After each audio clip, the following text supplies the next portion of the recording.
जय श्री राम दोस्तों मेरे चैनल एस्ट्रो प्रेडिक्ट में आपका बहुत बहुत स्वागत है। आज अपने इस एपिसोड में दोस्तों मैं आपको बताऊंगा कुंडली में मांगलिक दोष कैसे देखा जाता है, कुंडली में मांगलिक दोष के बारे में आप कैसे जान सकते हैं दोस्तों। लेकिन उससे पहले मैं आपको याद दिला दूं दोस्तों, मेरे चैनल से जुड़ने के लिए आप कृपया सब्सक्राइब ऑप्शन पे क्लिक कर दें और बेल आइकन को भी प्रेस कर दें दोस्तों, जिससे मेरी वीडियो अपलोड होते ही आप तक पहुंच जाए। आप मेरे चैनल के साथ अप टू डेट जुड़े रहे, आप मेरे सारे वीडियो देख सके, आप मेरे सारे वीडियो से कुछ समझ सके दोस्तों, कुछ सीख सके। और अगर आपको अच्छी लग रही हो मेरी वीडियो और आपको अगर यह वीडियो से कुछ सीखने मिल रहा हो दोस्तों, तो लाइक और शेयर भी करें दोस्तों मांगलिक दोष कुंडली में कैसे बनता है? यह मंगल ग्रह की वजह से बनता है दोस्तों मांगलिक दोष।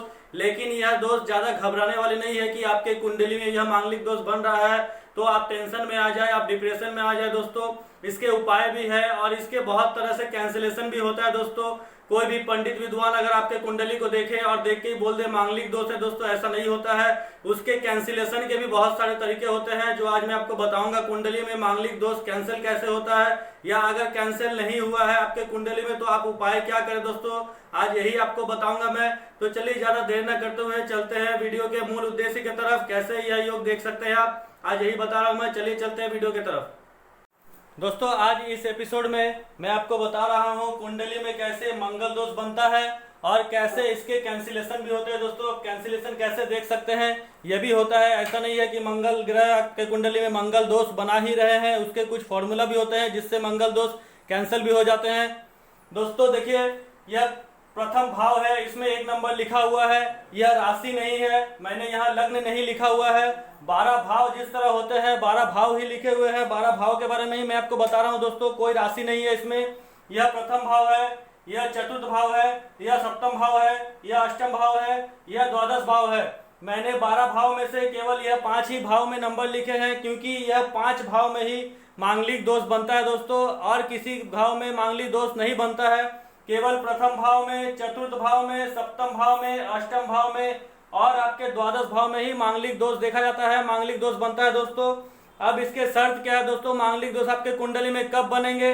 अगर दोस्तों मान लीजिए आपके प्रथम भाव में ही अगर फर्स्ट हाउस में ही मंगल देव बैठे हो, या मान लीजिए 4th हाउस में चतुर्थ भाव में मंगल देव बैठे हो, या मान लीजिए सप्तम भाव में मंगल देव बैठे हो, या मान लीजिए आप अष्टम भाव में अगर मंगल देव बैठे हो, या मान लीजिए द्वादश भाव में मंगल देव बैठे हो। पांचों भाव में से अगर किसी भी भाव में मंगल देव बैठे हो तो ऐसा नहीं है कि आपके कुंडली में मंगल दोष बन ही रहा है दोस्तों, इसके कुछ कैंसिलेशन भी होते हैं। जैसे अगर मान लीजिए कुंडली में अगर योग कारक हो गए मंगल देव, पहली शर्त है दोस्तों कैंसिलेशन के, अगर कुंडली में मंगल देव योग कारक हो गए तो मांगलिक दोष नहीं होगा दोस्तों।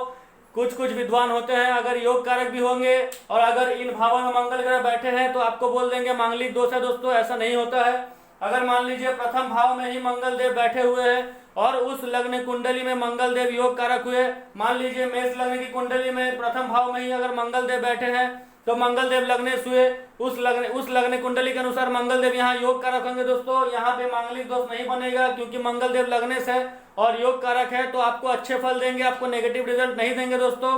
अगर वही मेष लग्न की कुंडली में अगर मंगल देव दोस्तों चतुर्थ भाव में बैठ जाए तो यहाँ मांगलिक दोष बनेगा, क्योंकि मंगल देव यहाँ आपके मारक हो जाएंगे और नीच राशि में हो जाएंगे दोस्तों, तो यहाँ पे आपके मांगलिक दोष निर्माण होगा।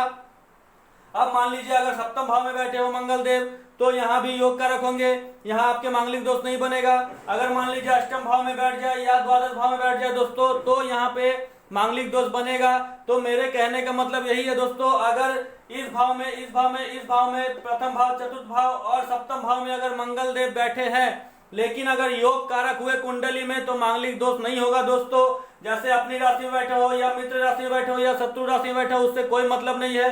कुंडली में अगर मंगल देवता योग कारक होकर इन तीनों भाव में बैठे हो तो मांगलिक दोष नहीं होगा दोस्तों, यह पहली कंडीशन है। और अगर कुंडली में योग कारक है लेकिन अष्टम भाव, द्वादश भाव में बैठ जाए तो यहाँ मांगलिक दोष बनेगा दोस्तों। अगर विपरीत राजयोग बन रहा हो तो भी मांगलिक दोष कंडीशन आएगा, उसमें मांगलिक दोष होगा दोस्तों आपके कुंडली में, भले ही मंगल देव विपरीत राजयोग में क्यों ना हो। दूसरी शर्त है दोस्तों, अगर मंगल देव मान लीजिए आपके कुंडली में मांगलिक दोष बना रहे हो, चाहे वह प्रथम भाव में हो या चतुर्थ भाव में हो या सप्तम भाव में हो या अष्टम भाव में हो या द्वादश भाव में हो, कुंडली में योग कारक हो या मारक हो दोस्तों, अगर आपके कुंडली में मांगलिक दोष बना रहे हैं और साथ में अगर सूर्य से अस्त हो जाए मंगल देव कहीं भी किसी भी भाव में, जिस भाव में मंगल ग्रह से मांगलिक दोष बनता है, तो आपके मंगल दोष कैंसिल हो जाएंगे दोस्तों। क्योंकि सूर्य के साथ मंगल ग्रह अगर अस्त हो जाए तो मंगल ग्रह से जो आने वाले किरणें होती है, जो अपने शरीर में पड़ती हैं, जो रेज होती है मंगल ग्रह के, वो आपके शरीर तक नहीं पहुंचेगी, तो आपके मांगलिक दोष कुंडली में नहीं बनेगा दोस्तों। और अगर योग कारक होकर इन भाव में अस्त हो जाए, प्रथम भाव, चतुर्थ भाव और यदि सप्तम भाव में अस्त हो जाए, तो आप इस कंडीशन में आप मंगल देव के मूंगा को धारण कर सकते हैं। लेकिन शर्त यही है, कुंडली में योग कारक होनी चाहिए। और मान लीजिए अगर कुंडली में लग्नेश हुए, अगर लग्नेश होकर अष्टम भाव में, द्वादश भाव में अगर अस्त हो गए, तो आप यहाँ मूंगा रत्न को धारण कर सकते हैं दोस्तों। तीसरी शर्त यह है दोस्तों, अगर कुंडली में मान लीजिए मंगल देव आपके मारक है और इन भावों में बैठकर मंगल दोष बना रहे हो, और अगर डिग्री कहीं 0, 1, 2 हो जाए या मान लीजिए 28, 29, 30 हो जाए, तो भी मंगल देव के पास कोई बल नहीं है दोस्तों जो आपके जीवन में मांगलिक दोष बना सके। यहाँ पे भी मंगल दोष कैंसिलेशन हो जाएगा दोस्तों, आपके जीवन में अशुभ फल नहीं देंगे मंगल देव। अब दोस्तों चौथा शर्त क्या है दोस्तों मंगल दोष कैंसिलेशन के?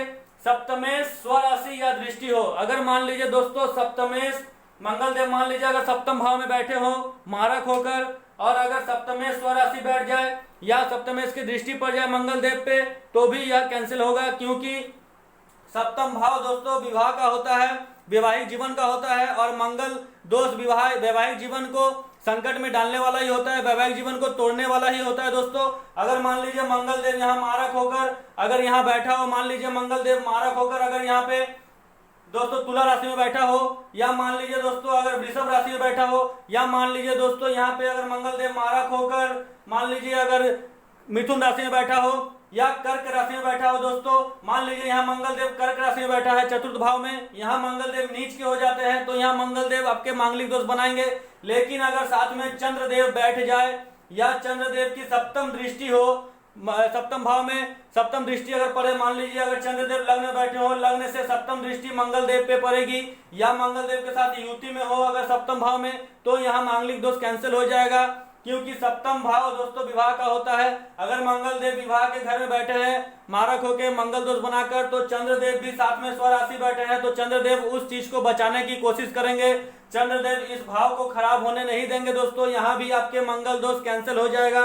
अब दोस्तों पांचवी शर्त क्या है? पांचवी शर्त है दोस्तों गुरु की दृष्टि या गुरु की युति। दोस्तों गुरु एक बहुत ही शुभ ग्रह होता है, बृहस्पति देवता, और विवाह का कारक ग्रह भी है दोस्तों बृहस्पति देवता। अगर मान लीजिए मंगल देव आपकी कुंडली में अगर यहाँ पे कहीं किसी भी भाव में बैठ के अगर मंगल दोष बना रहे हो, मान लीजिए लग्न में हो या चतुर्थ भाव में हो या सप्तम में हो या अष्टम में या द्वादश भाव में मंगल देव मारक होकर आपकी कुंडली में बैठे हैं, मंगल दोष बना रहे हैं, और यदि गुरु की युति या दृष्टि हो जाए दोस्तों, तो भी मंगल दोष कैंसिल हो जाएगा।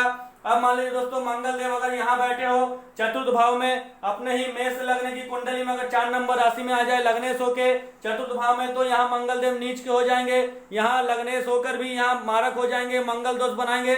लेकिन दोस्तों अगर साथ में इसी भाव में मंगल देव के साथ अगर गुरु बैठ जाए, गुरु की युति हो जाए, तो गुरु यहाँ उच्च के हो जाएंगे, तो यहाँ दोस्तों नीच भंग राज्य भी बनेगा और मांगलिक दोष भी आपका कैंसिल हो जाएगा। या मान लीजिए अगर गुरु बैठे ना हो, अगर गुरु मान लीजिए यहाँ बैठे हो, तो गुरु अपनी 7वीं दृष्टि से मंगल देव को देखेंगे।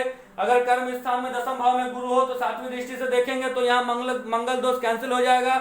भले ही दोस्तों गुरु यहाँ मारक ही क्यों ना हो, मकर राशि होगी यहाँ पे, अगर मकर राशि नहीं हुई, अगर कोई भी राशि हो दोस्तों, गुरु अगर उस कुंडली में मारक भी हुई, तो भी दोस्तों आपके मंगल दोष कैंसिल हो जाएगा, क्योंकि गुरु की दृष्टि में अमृत होता है दोस्तों, ध्यान रखिएगा, गुरु यहाँ पे आपके मंगल दोष कैंसिल कर देंगे। अब दोस्तों अगर मान लीजिए छठा शर्त यह है दोस्तों, अगर मान लीजिए आपकी कुंडली में मंगल दोष बन रहा हो, लेकिन अगर मंगल देव अगर अपनी स्व राशि में हो, जैसे मान लीजिए अगर दोस्तों कुंडली में मिथुन लग्न की कुंडली हो, मिथुन लग्न की कुंडली में मंगल देव मारक होते हैं, लेकिन अगर मंगल देव दोस्तों अपने सप्तम भाव में अगर स्व राशि के बैठे हो, तो यहाँ पे दोस्तों मंगल दोष नहीं बनेगा, क्योंकि यहाँ मंगल देव स्व राशि में बैठे हुए होंगे। स्व राशि का ग्रह जो भी होता है कभी भी अपने उस घर को खराब नहीं करता है, उस घर को नेगेटिव रिजल्ट नहीं देते हैं, भले ही उसकी दृष्टियां जिस घर में पड़ेंगी उससे नेगेटिव रिजल्ट आपको मिलेंगे, लेकिन अगर सप्तम भाव में मंगल देव बैठे हैं स्व राशि के, तो इस भाव को खराब नहीं करेगा दोस्तों, यहाँ मंगल दोष नहीं बनेगा, यहाँ पे ध्यान रखिएगा दोस्तों, मंगल दोष कैंसिल हो जाएगा। अब दोस्तों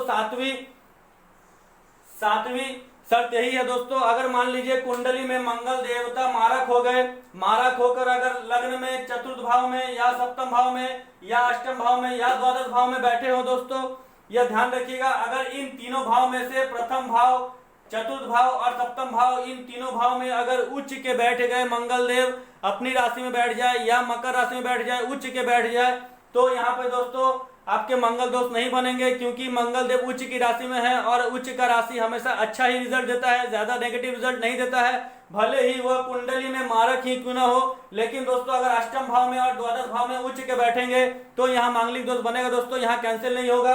केवल लग्न में चतुर्थ भाव में और सप्तम भाव में ही दोस्तों अगर मारक होके उच्च के बैठ गए तो यहाँ मंगल दोष कैंसिल हो जाएगा, क्योंकि उच्च का ग्रह अच्छा रिजल्ट देता है दोस्तों, भले ही उस कुंडली में मारक क्यों ना हो, कुछ तो पॉजिटिव रिजल्ट आपको मिलेंगे ही, उससे ज्यादा नेगेटिव रिजल्ट नहीं मिलेंगे।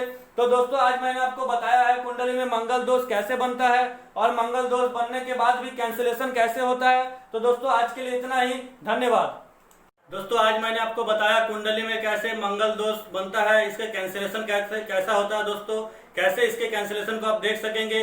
अगर आपकी कुंडली में मंगल दोष बन रहे हैं दोस्तों, अगर ऐसा आपको लग रहा है, लेकिन उससे पहले आप देखिए आपके कुंडली में मंगल दोष बनने के बाद कैंसिलेशन हो रहा है या नहीं।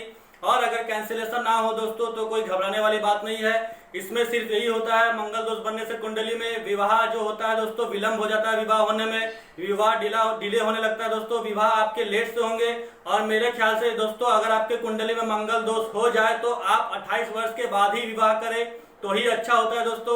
अगर मंगल दोष कुंडली में हो तो ऐसा नहीं है कि आपका वैवाहिक जीवन में तूफान आ जाएगा, आपका वैवाहिक जीवन अच्छा नहीं होगा या आपके वैवाहिक जीवन में बाधाएं आएंगी या आपका डिवोर्स हो जाएगा, ऐसा नहीं होता है दोस्तों।